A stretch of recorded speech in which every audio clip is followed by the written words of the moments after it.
মহারাজ কৃষ্ণচন্দ্র উদ্বোধন করতে চলেছেন পানীয় জলের সরোবর।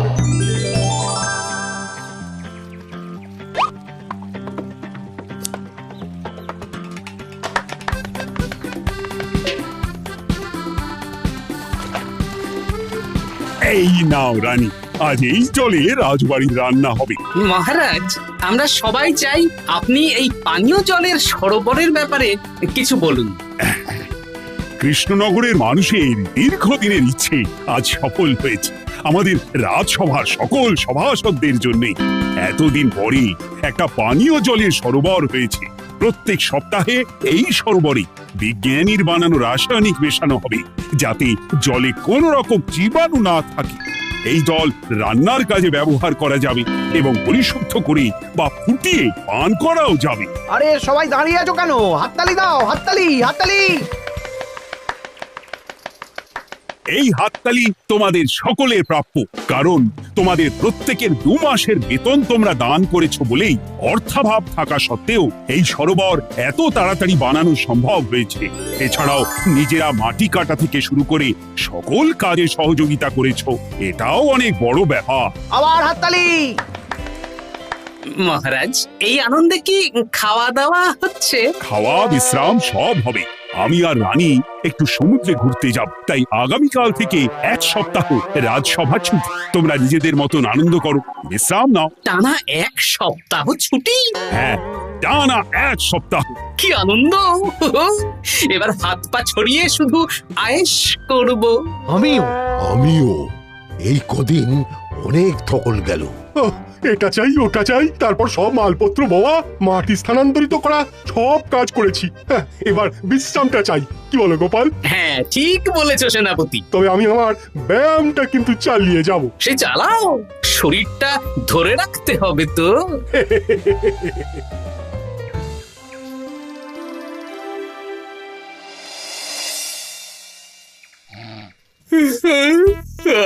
বলি এত ঘুম তো ভালো নয় গো, একটু ব্যায়ামও তো করতে পারো, বুড়িটা একটু কম তো। কি হবে গিন্নি, সুস্থ শরীরকে ব্যস্ত করে এই বেশ ভালো আছি, সুখে আছি।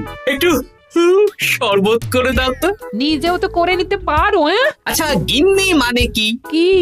গৃহিণী, অর্থাৎ যে গৃহের কাজ করবে। আমি যদি ঘরের কাজ করতাম তাহলে তুমি আমাকে গিন্নি বলে ডাকতে।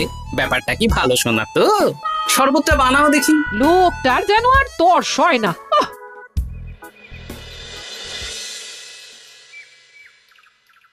এই 137, হ্যাঁ 138, হ্যাঁ 139, হ্যাঁ 140। গিন্নি, কোথায় গেলে? কি হলো? তোমাকে সেই কখন বলেছি ডিম সেদ্ধ করে দিতে, করেছো? আরে বাবা, সকালে জামা কাপড়গুলো কেচেছিলাম, এখন ভাঁজ করে গুছিয়ে রাখছি। ওসব সেদ্ধ পরে হবে। পরে হলে চলবে না, ওটাই আমার নিয়ম। উঠবোস করে 4টে ডিম সেদ্ধ আর মুগুর ভেজে 4টে কাঁঠালি কলা। নিজে সেদ্ধ করে নাও, আমি পারলাম না। তুমি যে কাজটা করছো সেটা রেখে আমার ডিমটা আগে সেদ্ধ করো। আমি 250টা উঠবোস শেষ করেই খাবো। 141, হ্যাঁ 142।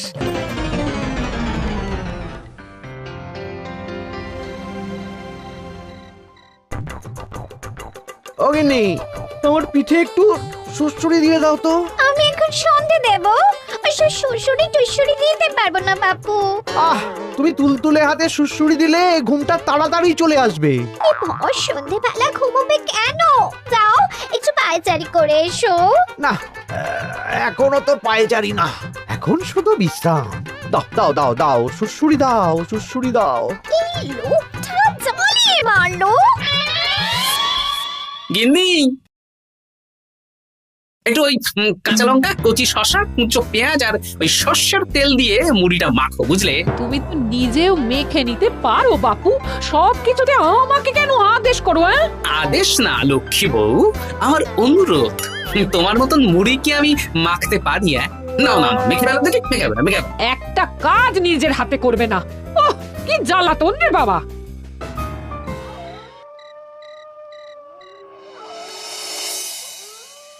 তরকারিটায় নুন একটু কম হয়েছে, বুঝলে গিন্নি? একটু ওই নুনটা দাও তো। এই সামান্য ব্যাপারে এত রাগ করার কি আছে?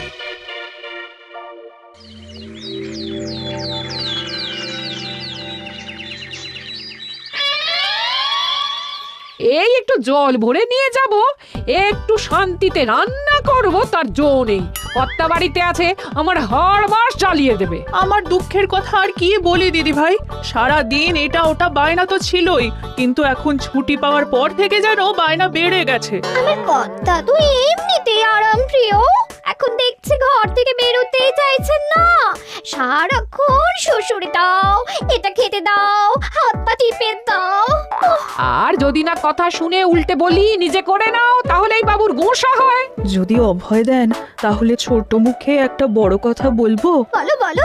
আপনারা একটা কাজ করতে পারেন, যখনই আপনাদের কর্তারা আপনাদের কিছু একটা কাজ করতে বলবেন তখনই বলে মুখ ঘুরিয়ে নেবেন, দেখবেন তারপর সেই কাজ নিজেই করে নিচ্ছে। কিন্তু এতে যদি রাগ করে? রাগ করে আর করবেটা কি, সেই তো দিনের শেষে নিজের ঘরে নিজেকেই ফিরতে হবে। বরং আপনাদের এড়িয়ে যাওয়া দেখে ভাববে আপনারা হয়তো রেগে আছেন, তেতে আছেন, সেই ভয়ে নিজেরাই নিজেদের কাজ করে নেবে। ঠিক বলেছ বুচির মা, সোজা আঙুলে ঘি না উঠলে আঙুল বেঁকিয়ে ঘি বের করতে হয়, না হলে ঘিয়ের বোতলে তাপ দিতে হয়। ঠিক বলেছো, তোমার এই বুদ্ধিটা বেশ ভালোই দিয়েছো। আমিও আজকে থেকে এই পদ্ধতিটাই অনুসরণ করব। বেশি কথা বললেই ভাবে বেশি পাত্তা দিচ্ছি, নিজের ওজন ধরে রাখতে হবে, যাতে স্ত্রীদের তপে স্বামীরা কাঁপে। এবার সব কাজ নিজেরাই করবে, আর আমরা শুধু রান্না করে খালাস। করবে মানে করতে বাধ্য হবে।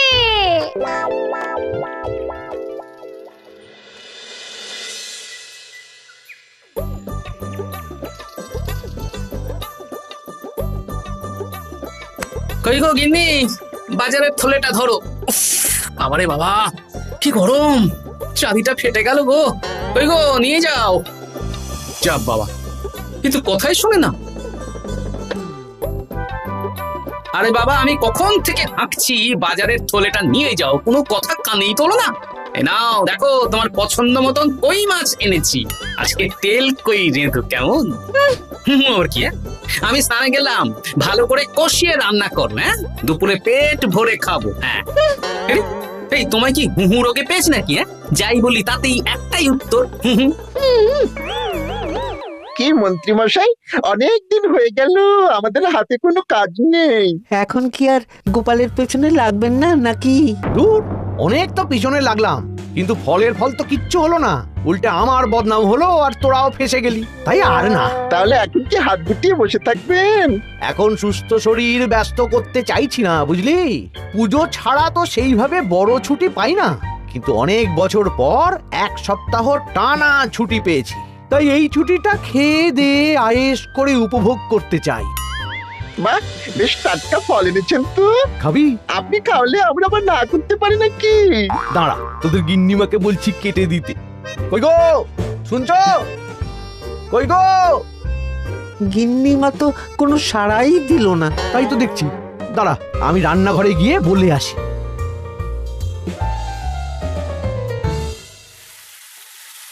কই গো, শুনছো? বটা ঘটাকে কয়েকটা ফল কেটে দাও না, বেচারাগুলো খেতে চেয়েছে। আবার কি, না হয় তরকারিটা হয়ে গেলে কেটে দিও। এ তো মহা মুশকিল। দূর বাবা। কি বললেন গিন্নিমা? মানে মানে বলে মুখ ঘুরিয়ে নিল। হয়তো উনি ব্যস্ত আছেন, সেটা কোনো ব্যাপার না।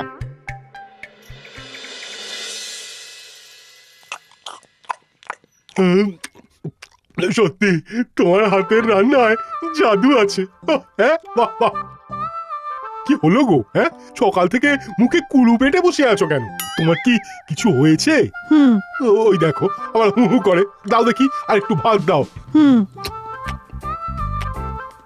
কি গো, ভাত দেবে না? আরে বাবা, তোমার কি রাগ বা অভিমান কিছু হয়েছে? এ তো দেখি কিছুই বলে না। এবার বুঝো ঠেলা, শুধু রান্নাটা করব, আর কোনো কিছু করতে বললেই বলে এড়িয়ে যাব। বাধ্য হয়ে নিজেই কাজ করে নেবে। দেখি, আজ তেল কইটা কেমন হয়েছে? আহা, এই তুমিও খেতে বসে পড়ো গিন্নি। বাহ, দারুণ হয়েছে গিন্নি। একটু এই, ঝাল হয়েছে কিন্তু ভালো লাগে বুঝলে। কি গো, আমি তো একাই বোকার মতন কথা বলে যাচ্ছি। এই তোমার কি হয়েছে বলো তো?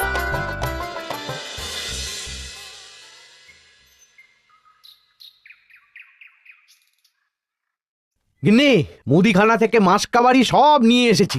এবার জায়গার জিনিস জায়গায় ভরে ফেলো তো। কি হলো গো, ভরবে না? কি গো, রাগ করেছো আমার ওপর? নিচে নিচে ভরো ভরো নিচে।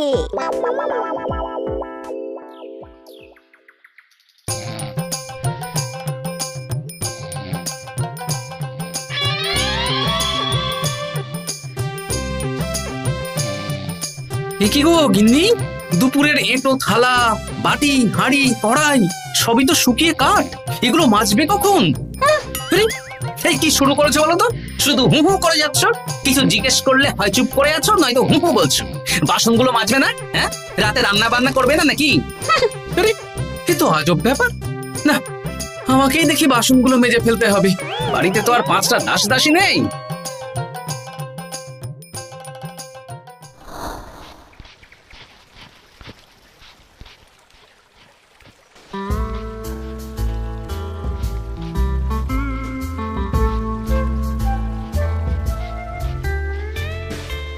কি দাদু, তুমি বাসন মাজছো? কি আর করবো, তোদের দিদার রোগ হয়েছে। কি রোগ হয়েছে দাদু? হুহু রোগ হয়েছে, হুহু রোগ। সেটা আবার কি? আমি কিছু জিজ্ঞেস করলেই হয় চুপ করে আছে, নয়তো হু হু করছে। কি কর দাদু, 1 সপ্তাহ ছুটি পেয়েছো, কোথায় আইস করে কাটাবে তা না তুমি বাসন মাজছো? কি আর করবো বল, সবই ভাগ্য। আরে দাদু, তোমার যে ঘটে বুদ্ধি আছে না, তুমি ভাগ্য বদল করে দিতে পারো। হ্যাঁ, দিদা পুনো ওল হলে তুমিও তো বাঘাতে তোল। আর দেখি কবে ঠিক হয়, নইলে তো কিছু একটা ব্যবস্থা করতেই হবে। এভাবে হু হু শুনে তো আর থাকা যায় না, বিরক্তিকর। আরে গোপাল যে, তুমি পুকুর ঘাটে কি করছো? এই দুপুরের বাসন মাজছি। ও, বাসন মাজছো? মাজো মাজো, আমিও কাপড় জামা কেচে বাড়ি ফিরছি। কেন গো, তোমার আবার কি হলো? আর বলো না, একটু ছুটিতে বিশ্রাম নিচ্ছি বা ব্যায়াম করছি, সেসব আমার গিন্নির সহ্য হয় না। কিছু করতে বললেই হু হু করছে। তোমার গিন্নিও হু হু করছে? শুধু আমার না গো গোপাল, মন্ত্রীমশাই আর রাজবৈদ্যের গিন্নিও। এদের কি একসাথে ছোঁয়াচে হু হু রোগে পেয়েছে নাকি? তাই তো মনে হচ্ছে সবার গিন্নি শুধু রান্না করছে আর কিচ্ছু কুটোনের দুটো করছে না। হ্যাঁ, আচ্ছা, বুঝেছি। আমরা যে বিশ্রামে আছি সেটা এদের সহ্য হচ্ছে না। কি করা যায় বলো তো? আমাদের বউ যখন কাজ করছে না, তখন নতুন বউ আনতে হবে, মানে আবার বিয়ে করতে হবে। কি যাতা কথা বলছো গোপাল? মানে ব্যাপারটা হলো গিয়ে,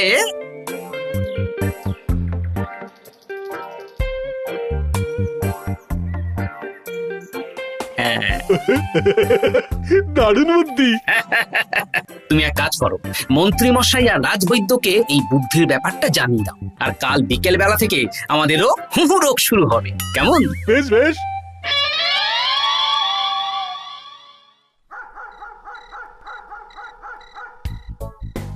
অগিন্নি, বাসনগুলো সব মেজে এনেছি, এবার তো ওঠো। রাতে রান্না করবে তো? এই তো, শুধু কাজ দিয়েছে, এভাবেই খাটাবো। ছুটিতে বাড়ি বসে পায়ের ওপর পা তুলে খাওয়া বের করে দেবো, বের করে দেবো। হ্যাঁ, তুমি মনে মনে কি ভাবছো আমি ঠিক বুঝতে পারছি। সারা বছর খাটাখাটনির পর আমার 1 সপ্তাহ ছুটির সুখ তুমি চোখে দেখতে পারছো না। কাল খেলা ঘুরে যাবে।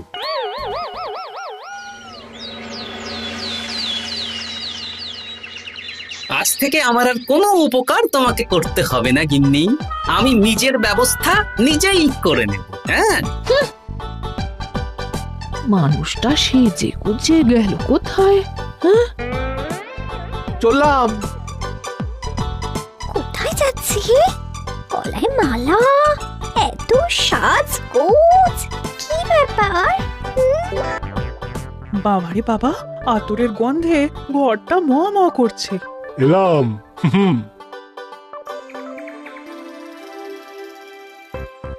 আরে আর বলো না, আমার মানুষটা যে আজকে সকাল সকাল সেজে গুজে কোথায় গেল কিছুই বুঝতে পারলাম না। আমার কথাও তো গলায় মালা পড়ে গেল।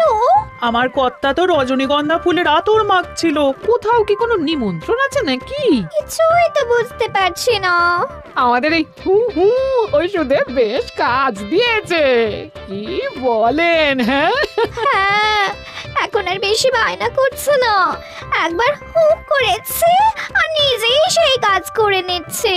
আমি শুধু রান্নাটুকু করি, বাকি সব কাজ ওকে দিয়ে করাচ্ছি। কিচ্ছু বলতে হচ্ছে না, বাধ্য হয়ে করছে।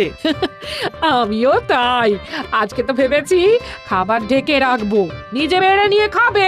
বায়না একেবারে গুছিয়ে দেবো। হ্যাঁ,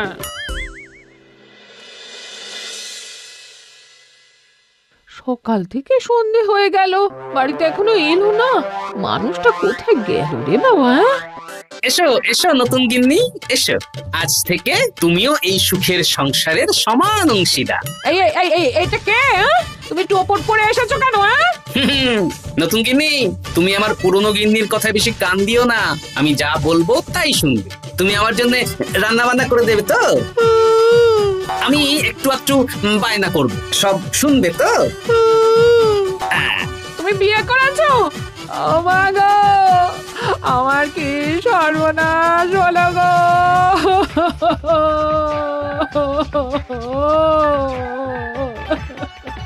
চলো নতুন বউ, মোড়ের মাথায় গরুর গাড়ি দাঁড়িয়ে আছে, চলো চলো চলো। ওগো, তুমি এরকম করো না, আমি আর বাঁচবো না। কেন এত কষ্ট দিচ্ছ? সামান্য হু করার জন্য আরেকটা বিয়ে করলে? আমাকে পিঠে সুড়সুড়ি দিয়ে দেবে তো গো নতুন বউ? এটা কি? এ কি হলো? আমার বন্ধু বান্ধবরা এলে তাদের একটু ফল জলখাবারের ব্যবস্থা সব তুমি করবে তো? ও মা গো, এ কি সর্বনাশ হলো আমার! এই আমার সাথে এটা করতে পারলে আমি কি অপরাধ করেছি? দেখো, ঘরের কাজ আর আমার একটু আধটু বায়না, এগুলোই তোমাকে সামলাতে হবে, বুঝলে? তাহলেই তোমাকে রানী করে রাখবো, কেমন? এই, এটা কে? আমি বেঁচে থাকতে তুমি আবার বিয়ে করলে? ওর কথা শুনো না, তুমি আমার দুয়ো রানী। এ তো দেখছি বড্ড কান্নাকাটি করছে। চলো দুয়ো রানী, আমরা কদিন একটু ঘুরে আসি। চলো, এখনই যাব। না না না, আরে ওর কথা শুনো না, আমরা ঘুরবো। মোড়ের মাথায় গরুর গাড়ি দাঁড়িয়ে আছে, চলো চলো।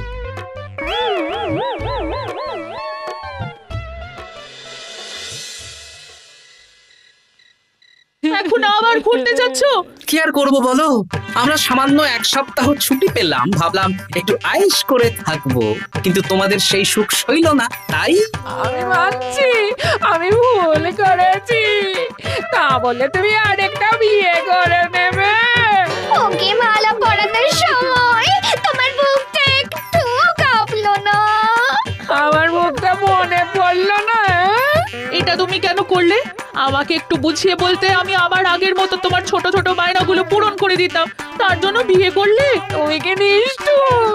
হ্যাঁ? তোমরা সবাই নিষ্ঠুর। নিজেদের একটা স্ত্রী থাকতে আবার দ্বিতীয় বিয়ে। কি আর করবো, স্বামীর সামান্য আবদার স্ত্রী না রাখলে তো কোনো সংসারই সুখের সংসার হতে পারে না। অগত্যা এখন তোমরা যদি কথা দাও যে আগের মতন আমাদের ছোট ছোট বায়নাগুলো সামলাবে, তাহলে নতুন বউকে ওদের বাড়ি পাঠিয়ে দেব, আর আবার আমাদের পুরনো সংসার, সুখের সংসার ফিরে আসবে। সত্যি? হ্যাঁ, বেশ কথা দিলাম। দাও দাও মুখ পুরীকে বাড়ি পাঠিয়ে। মুখ পুড়ি নয়, পোড়া। এই যে সভাকবি, ঘোমটাটা তোলো তো। ঘটা, ঘুমটা তোল। ঘটা, ভোলা,